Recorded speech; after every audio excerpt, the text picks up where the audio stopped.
Welcome to Celebrity Apex. We are on the 8-night President's Cruise, sailing to the Norwegian fjords. But before the fjords, we've got a little Belgian adventure first. Think waffles, canals, and medieval architecture. Right now, it's 8:30. We've just docked at Zeebrugge, but the ship is only going to be here until 3 p.m. And we really want to go check out the fairy tale city of Bruges. So you know what that means? We got to go! Yay!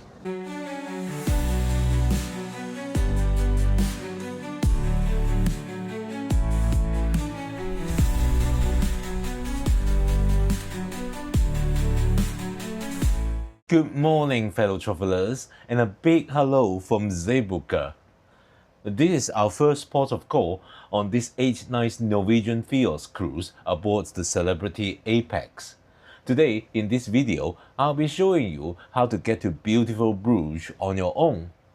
And of course, we'll hit up the main things to see and do when we are there. Bruges is about 17 kilometers inland from the port, so getting there takes a bit of planning. Now, the cruise line does offer an excursion that basically takes you to Bruges.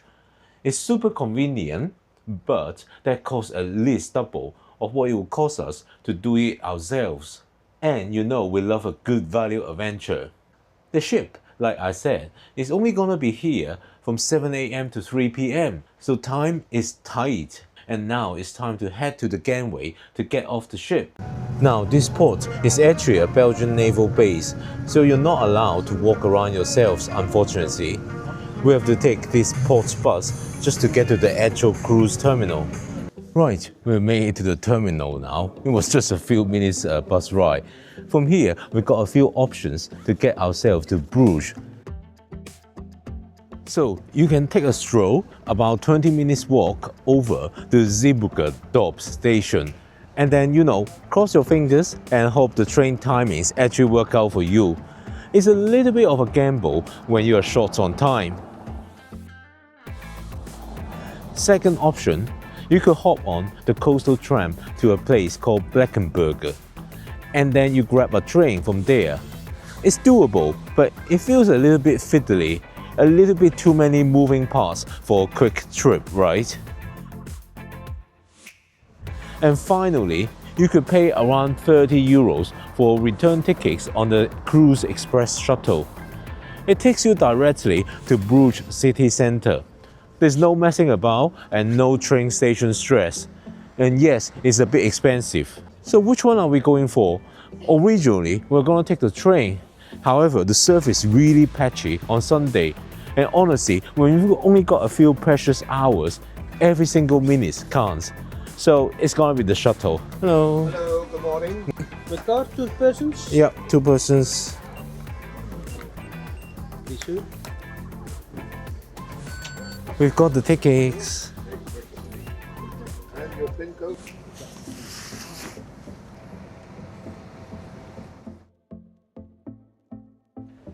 And just like that, the shuttle drops us off right on the doorstep of Bruges Old Centre. Now, just a quick note. Whether you take the Cruise Express shuttle or book the official cruise line excursion, which by the way costs around £60, you'll end up more or less in the same place. With the shuttle, you'll be dropped off here, whereas the cruise tour drops you off just over there at Bargeplan. Only a 3-minute walk apart. From Bargeplan, you'll cross this charming little bridge. It's called Lover's Bridge. Legend says if you walk across it with your sweetheart, you'll be together forever.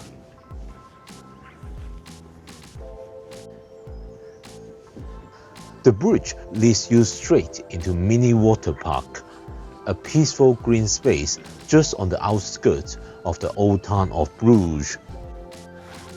Well, Bruges looks like it hasn't changed a bit since the Middle Ages. Walking in here, it feels like you literally just stepped straight into a fairy tale. Absolutely stunning. Well, our first proper stop is the Grottmarkt. This is the main square and the beating heart of the old town. Surrounded by colorful stepped gable facades and the gentle clip-clop of horse-drawn carriages, it's full of energy and atmosphere. Now, if you are feeling particularly energetic, you can climb the Belfry Tower right here. It's 366 steps straight up. And yes, we actually climbed it on our last visit back in 2010. From the top, you get a fantastic bird's eye view across the rooftop of Bruges. The sea of red tiles and church spires stretching out in every direction is a stunning sight.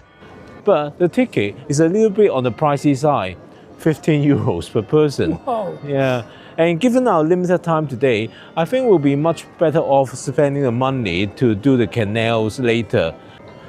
Just so you know, the 83-meter high Belfort, or Belfry, dates all the way back to the 13th century. It's one of the 3 iconic towers of Bruges along. It was just after 11 o'clock when we visited, and we were lucky, right on time to catch the first live carillon performance drifting from the Belfry.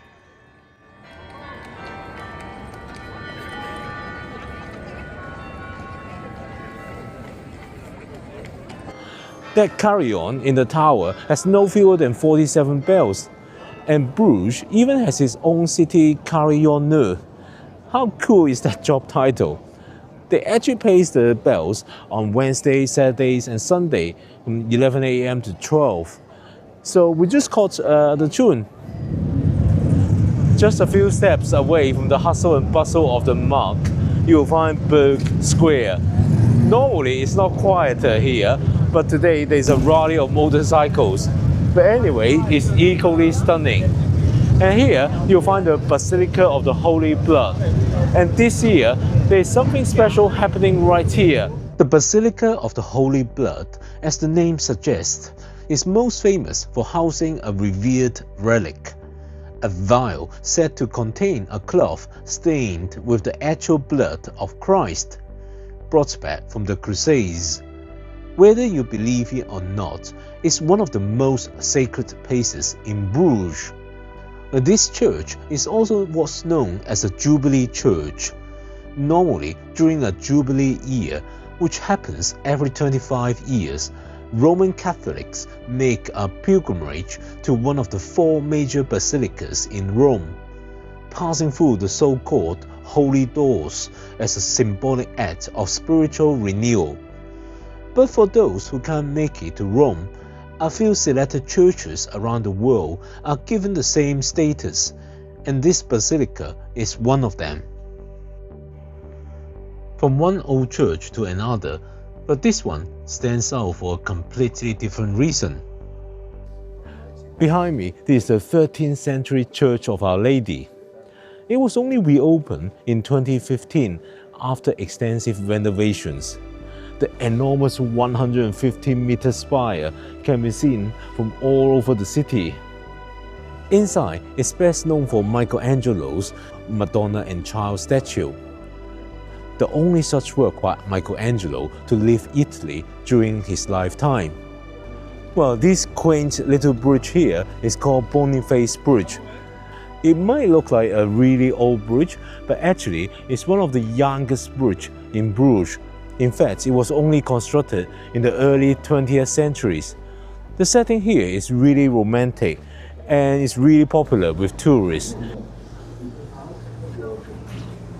If you ever look at a postcard of Bruges, this is what you're seeing. These beautiful canals winding past stone bridges, flower-covered windows, and gabled medieval rooftops. It's often called the Venice of the North, and well, I can kind of see why. So of course, it's time for an absolute must-do activity in Bruges, seeing this incredible city by boat. For the best spot to hop on, you want to head to the boat docks just behind the Mark. The good news is that you don't even need to book ahead. Just rock up, pay your cash, it's 12 or 15 euros, something like that, and climb aboard. Easy peasy.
Well, you know what? I thought this might be a bit of a cliche, but honestly, it's completely worth doing.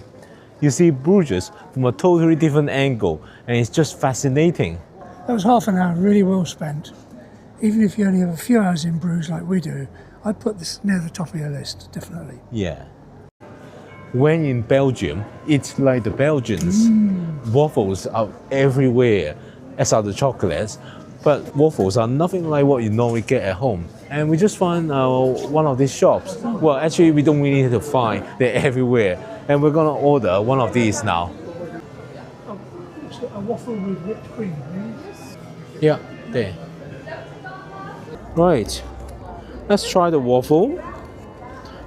It feels quite crunchy on the outside, but supposedly it should be fluffy inside. And with cream.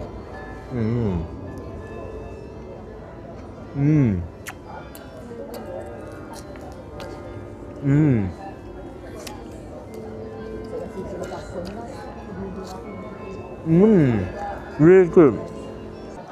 If you have been enjoying our day at Bruges so far, please give this video a thumbs up. And don't forget to subscribe to the channel and ring the notification bell. I'll be bringing you more videos about this cruise. It's almost time to get the shuttle back to Zeebrugge, but we had a few minutes to spare, so just enough for a quick mandatory stop in one of the many chocolate shops in Bruges. These places are everywhere, and for good reason. Belgian chocolate really does have a worldwide reputation, rich, smooth, and beautifully presented. We sampled a few, admired a lot, but in the end, we didn't actually buy anything. Still, it's all part of the experience. Well, we are back at the port now, and Celebrities Apex is just behind us. We're about to get on board. We have a great Sunday morning. The canal cruise was superb, and we enjoyed the waffles and the church, and just walking around, everything feels perfect. Well, I hope you've enjoyed this video. Keep following our adventure on Celebrity Apex. And if you have missed the previous video, click here to catch up with our adventure. See you in the next one. Ciao.